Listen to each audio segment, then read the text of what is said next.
रामपुर गांव में रघुवीर सिंह नाम का एक बूढ़ा बकरा अपने दो बच्चों के साथ अपनी जिंदगी गुजर बसर कर रहा था। रघुवीर सिंह अब इतना बूढ़ा हो चला था कि उससे चारा भी नहीं चुआ जाता था।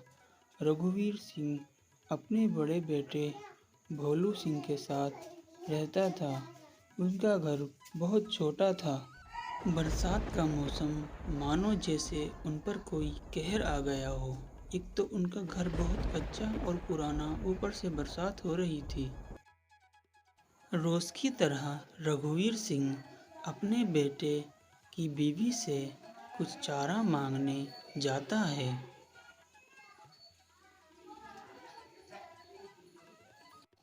अरे बहू, कुछ खाने को दे दो, बहुत भूख लगी है सुबह से।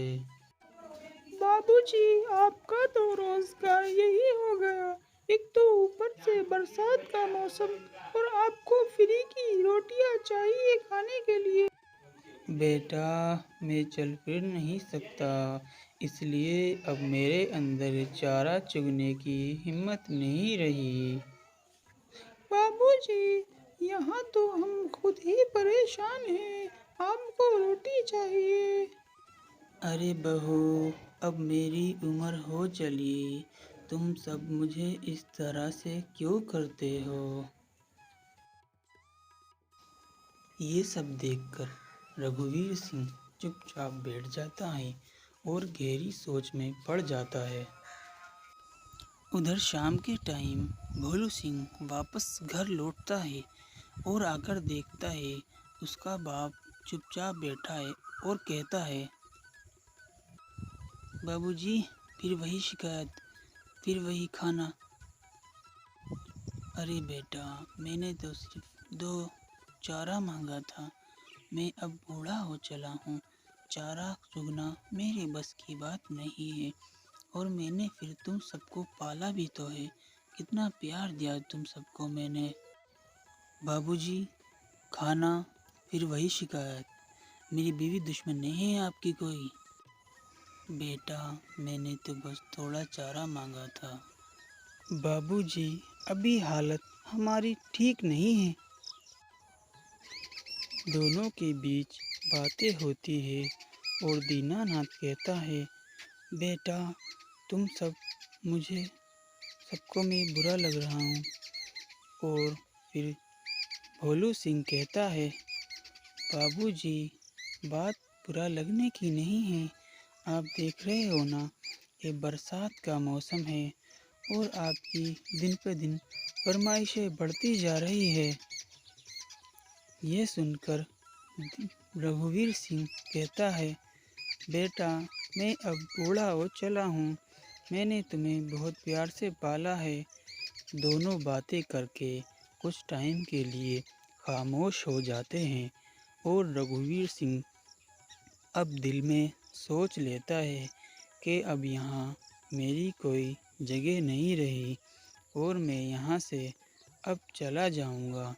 मुझे लगता है कि मैं अपने बेटों पर बोझ बन रहा हूँ।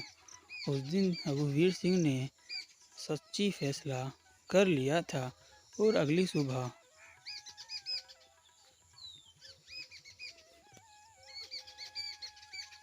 वो घर से निकल पड़ता है। रास्ते में उसे गांव का मुखिया मिलता है। अरे दीनानाथ, रघुवीर सिंह चाचा, कहाँ जा रहे हो? बस अब जगह नहीं है उस घर में, क्या करूँगा वहाँ रहकर। क्यों, कुछ हुआ है क्या? भोले सिंह ने कुछ बोला है? आप इतने शरीफ इस उम्र में बाहर जाते हुए देखकर अच्छा नहीं लगा। अरे नहीं मुखिया जी, बात वो नहीं है। जब बाप बेटों पर बोझ लगने लगे तो बाप को खुद ही हट जाना चाहिए। अरे चाचा, क्या हुआ, कुछ तो बताइए। अच्छा ठीक है, भोलू सिंह से मैं बात करता हूँ। कृपया करके आप बिल्कुल उससे बात ना करें। मुखिया जी, बस अब सोच लिया है कि जाने का वक्त आ गया है। और वहाँ से रघुवीर सिंह जंगल की तरफ निकल पड़ता है। उसको उस दिन अकेलेपन का एहसास हो गया था और वो आखिरी उम्मीद लेकर दूसरे बेटे के पास आता है। अरे बाबूजी, आप तो भैया के पास रह रहे थे, आप कैसे, क्या हो गया, आप परेशान लग रहे हो। बेटा, वहाँ उस घर में रहना था, बस जीना नहीं, वहाँ मेरी ज़रूरत नहीं है।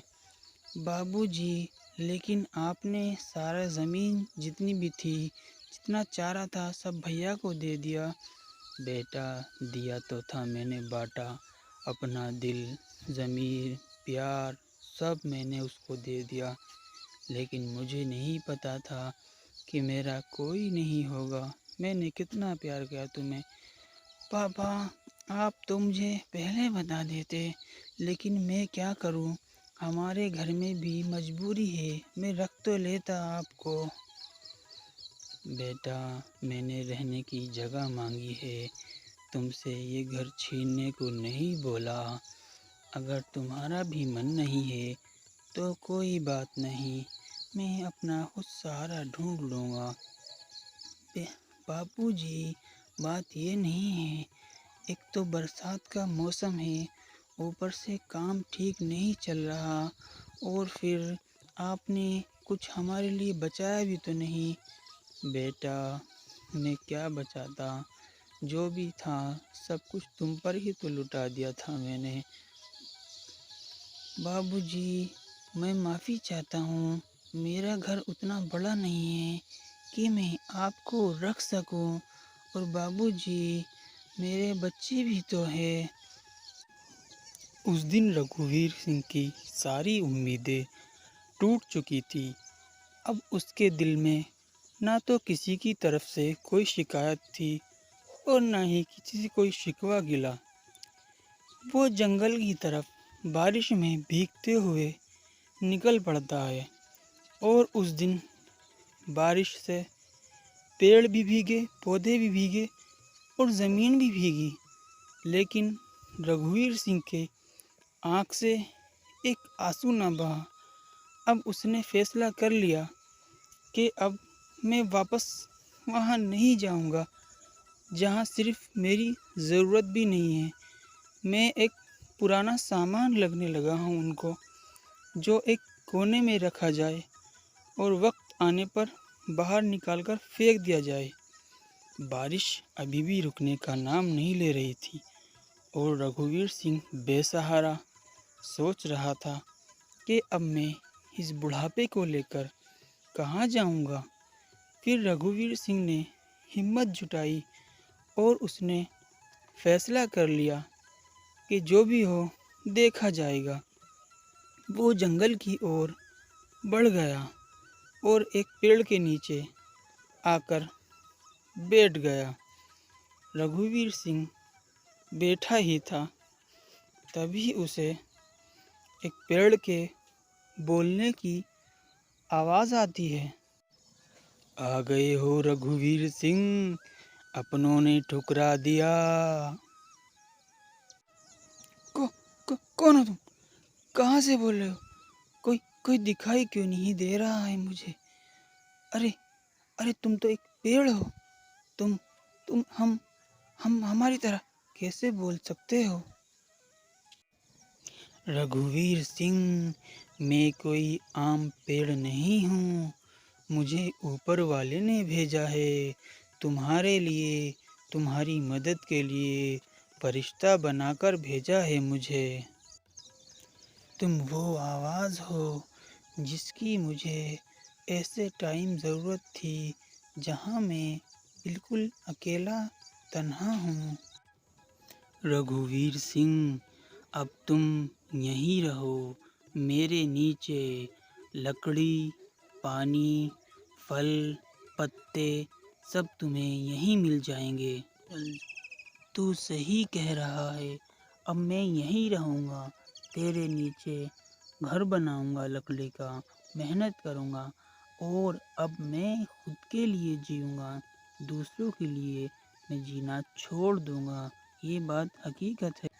रघुवीर सिंह ने एक पत्तों का घास का एक अच्छा सुंदर मजबूत घर बनाया और वे जंगल में रहने लगा।